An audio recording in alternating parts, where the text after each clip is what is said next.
Fox News contributor Mike Pompeo served as a Secretary of State under former President Trump and CIA director and joins us now. Mr. Secretary, thanks for joining us. I know you have a perspective that I'm sure you want to share about why things went so firmly the Republicans' way as they are about to possibly grab the governorship in New Jersey to join Glenn Youngkin in Virginia. What is the reason why, do you think? Well, good morning. First of all, congratulations to Governor-elect Youngkin, Winsome Sears, and Justin Miyares. Great races run in Virginia, good campaigns. But in the end, parents matter, education matters. The left has left them. Remember, Brian, in this place, they closed the schools. They kept these kids out of schools, and then when they let them come back, they put them in masks. And then they subjected them to the risk they might be assaulted in their bathrooms. You saw the school board fights in Loudoun County. These things mattered. And then they tell parents that you can't call them moms. These are things that are deeply disconnected from who we are as Americans. They forgot who we are. It reminds me, Brian, of when President Obama talked about bitter clingers, clinging to their guns and their Bibles. They lost this central understanding of who we are as Americans, and so the election got away from them. I suspect when President Biden woke up in Glasgow this morning, he sees this as a real nightmare because he knows that his party has been hijacked by the progressive left. Yeah, and then McAuliffe said parents shouldn't be involved in the schools. Do you think this is a referendum on Biden? I mean, after Afghanistan, there are a lot of military folks that live in Virginia. Yeah, I think, Ainsley, both of those are true. I think this is definitely about parents reclaiming their kids. When they get up in the morning and drive their kids to school, it costs $100 to fill their gas tank.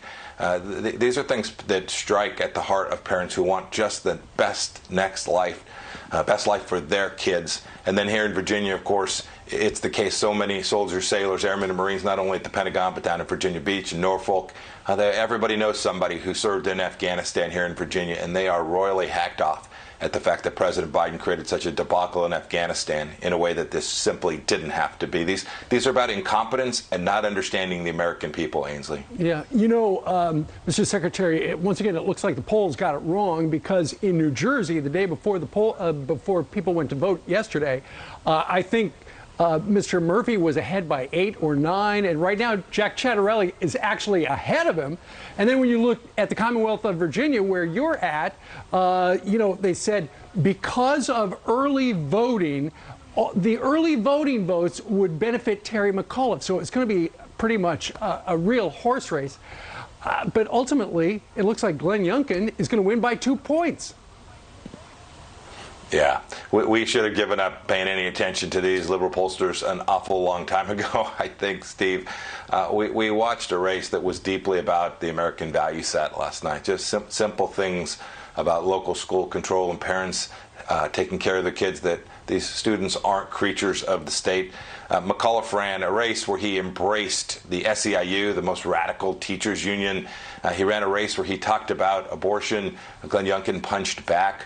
These aren't fake culture wars. These are about how we live our lives here in the United States of America. And I think the people of Virginia, the people of New Jersey, we won a congressional race that had been held by a Democrat out in Texas last night. This is an American phenomenon. I've been out campaigning. I campaigned for Justin Miyares, the Attorney General-elect, and for Governor Youngkin a little bit here in Virginia. I've been out all across the country.